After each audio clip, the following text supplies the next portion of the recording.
சமாதானத்தை உண்டு பண்ணுங்க.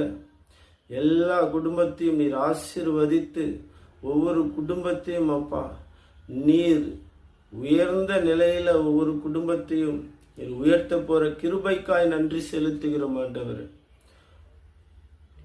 நான் உன்னை விட்டு விலகுவதும் இல்லை, உன்னை கைவிடுவதும் இல்லை என்று சொன்னது போல அப்பா ஒவ்வொரு குடும்பத்தையும் ஆண்டவரை கைவிடாதபடிக்கு நீர் கரம் பிடித்து ஒவ்வொரு குடும்பத்தையும் வழி நடத்துவீராக. போகும் இடமெல்லாம் தேவன் ஒவ்வொருவரையும் வழி நடத்துவீராக. குடும்பத்தில் காணப்படுகிறதான எல்லா விதமான பிரச்சனைகளும் அப்பா நீர் மாற்றி போடுங்க. கர்த்தர் உன் நடுவிலே இருக்கிறார், இனி தீங்கை காணாதிருப்பாய் என்று வசனத்தின்படி ஆண்டவரே எந்த குடும்பத்திலையும் அப்பா எந்த பிரச்சனையும் வராதபடி, போராட்டம் வராதபடி, நிந்தை வராதபடிக்கு நீங்க குடும்பத்தில் வாசம் பண்ணி ஒவ்வொரு குடும்பத்தையும் பாதுகாத்து வழி நடத்தும்படியாய் செபிக்கிறேன்.